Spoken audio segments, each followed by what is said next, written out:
ಮಂಡ್ಯ ವಿಶ್ವವಿದ್ಯಾಲಯದ ಪ್ರಭಾರ ಕುಲಪತಿ ಪ್ರೊಫೆಸರ್ ಶಿವಚಿತ್ತಪ್ಪ ಅವರನ್ನು ವಜಾಗೊಳಿಸಬೇಕು ಮತ್ತು ಅವರ ನೇಮಕಕ್ಕೆ ಕಾರಣರಾದ ನಿಕಟಪೂರ್ವ ಕುಲಪತಿ ಪ್ರೊಫೆಸರ್ ಪುಟ್ಟರಾಜು ಅವರನ್ನು ನ್ಯಾಯಾಂಗ ತನಿಖೆಗೆ ಒಳಪಡಿಸಬೇಕು ಎಂದು ವಿಧಾನ ಪರಿಷತ್ ಮಾಜಿ ಸಭಾಪತಿ ಮರಿತಿಬ್ಬೇಗೌಡ ಸುದ್ದಿಗೋಷ್ಠಿಯಲ್ಲಿ ಆರೋಪಿಸಿದರು.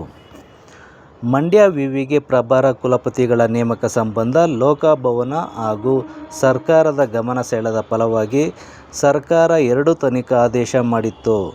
ತನಿಖೆಯಲ್ಲಿ ಕಾಯಂ ಪ್ರಾಧ್ಯಾಪಕರ ಜ್ಯೇಷ್ಠತಾ ಪಟ್ಟಿಯಲ್ಲಿ ಪ್ರೊಫೆಸರ್ ಶಿವಚಿತ್ತಪ್ಪ ಅವರು 6ನೇಯವರು ಆಗಿದ್ದಾರೆ ಎಂದರು.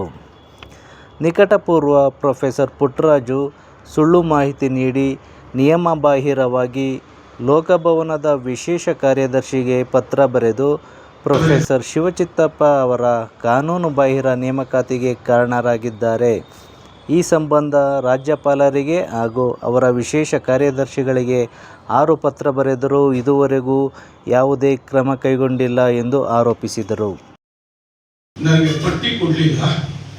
ಅದಕ್ಕೆ ಇಲ್ಲಿರ್ತಕ್ಕಂಥ ಸೀನಿಯರ್ ಆಫೀಸರ್ಗಳು ಅಂದರೆ ನಾವು ಮಾತ್ರ, ನಾನೊಬ್ಬರು ಕುಲಪತಿಯಾಗಿ, ಒಬ್ಬರು ರಿಜಿಸ್ಟ್ರಾರ್ ಆಗಿ, ಒಬ್ಬರು ರಿಜಿಸ್ಟ್ರಾರ್ ಇವ್ಯಾಲ್ಯೂಯೇಷನ್ ಆಗಿ, ಒಬ್ಬರು CDC ಡೈರೆಕ್ಟರ್ ಪ್ರೊಫೆಸರ್ ಶಿವಚಂದ್ರವರು ಒಬ್ಬರು ಅವರೇ ಅಂತ.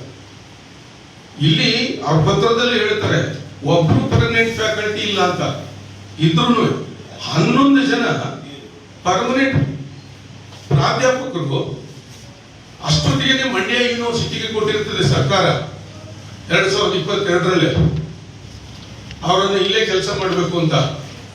ಅವರಿದ್ರೂ ಕೂಡ ನಮ್ಮಲ್ಲಿ ಯಾರು ಪರ್ಮನೆಂಟ್ ಫ್ಯಾಕಲ್ಟಿ ಇಲ್ಲ ಅಂತ ಡಿ ಮಾಡ್ಲಿಕ್ಕೆ ಆಗಲಿಲ್ಲ ಅಂತ ಹೇಳ್ತಾರೆ. ಆ 11 ಜನ ಪ್ರೊಫೆಸರ್ ಪಟ್ಟಿನಲ್ಲಿ ಪ್ರೊಫೆಸರ್ ಶಿವಚಿತ್ತಪ್ಪನವ್ರ ಹೆಸರನ್ನ ಅವರು CDC ಡೈರೆಕ್ಟರ್ ಕೆಲಸ ಮಾಡ್ತಾರೆ, ಇವರು ಬಹಳ ಸೀನಿಯರು ಅಂತೇಳಿ ಪತ್ರದಲ್ಲಿ ಬರೆದಿರ್ತಕ್ಕಂಥದ್ದನ್ನು ಕೂಡ ನಿಮಗೆ ನಾನು ಇಲ್ಲಿ ಅಡಕದಲ್ಲಿ ಹಾಕಿದೆ.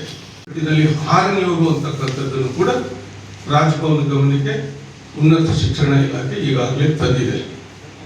ಇಷ್ಟಾದರೂ ಕೂಡ ಇದುವರೆಗೂ ನಾನು ತಮ್ಮ ಪತ್ರಿಕಾಗೋಷ್ಠಿ ಮುಗಿದ ಮೇಲೆ ನಾನು ಸುಮಾರು 6 ಪತ್ರಗಳನ್ನು ರಾಜಭವನಕ್ಕೆ, ಅಧಿಕಾರಿಗಳಿಗೆ ಮತ್ತು ಗಣತವ್ಯತ ರಾಜ್ಯಪಾಲರಿಗೆ 6 ಪತ್ರ ಬರೀತೀನಿ.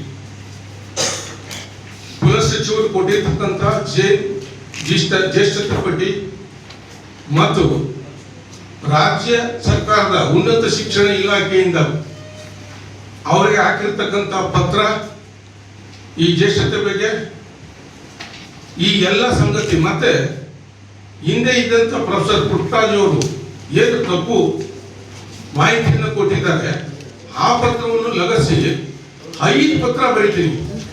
ಯಾವ ರೀತಿ ಬರೀತೀನಿ 5 ಪತ್ರನ ಅಂತ ಹೇಳಿದ್ರೆ, ರಾಜ್ಯಪಾಲರ ಹೆಸರಿಗೆ ಬರೀತೀನಿ 5 ಪತ್ರನ.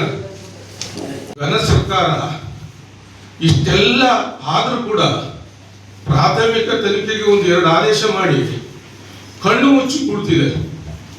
ನಾನು ಘನ ಸರ್ಕಾರಕ್ಕೂ ಕೂಡ ಕೂಡಲೇ ಇಷ್ಟೆಲ್ಲ ಮಾಹಿತಿ ಪಡ್ಕೊಂಡಿರ್ತಕ್ಕಂಥ ಘನ ಸರ್ಕಾರ, ಶಿಕ್ಷಣ ಇಲಾಖೆ ಕೂಡಲೇ ರಾಜ್ಯಪಾಲರಿಗೆ ಪ್ರೊಫೆಸರ್ ಶಿವಚಿತ್ತಪ್ಪ ಅವ್ರನ್ನ ವಜಾ ಮಾಡಬೇಕು, ವಿಶ್ವವಿದ್ಯಾನಿಲಯದ ಕಾಯ್ದೆಗೆ ವಿರುದ್ಧವಾಗಿ ನೇಮಕಾತಿ ಆಗಿದೆ, ಈ ಎಲ್ಲ ದಾಖಲೆಗಳಿಂದ ದೃಢಪಟ್ಟಿದೆ, ಅವ್ರನ್ನ ಕೂಡಲೇ ವಜಾಗೊಳಿಸಬೇಕು ಅಂತ ಹೇಳಿ ನಮ್ಮ ಉನ್ನತ ಶಿಕ್ಷಣ ಇಲಾಖೆ ಕಾರ್ಯದರ್ಶಿಯವರು, ಮಾನ್ಯ ಮುಖ್ಯಮಂತ್ರಿಗಳು ರಾಜ್ಯಪಾಲರಲ್ಲಿ ಮನವಿ ಸಲ್ಲಿಸಬೇಕು ಅಂತ ಹೇಳಿ ನಾನು ಘನ ಸರ್ಕಾರದಲ್ಲಿ ಒತ್ತಾಯ ಮಾಡ್ತೇನೆ.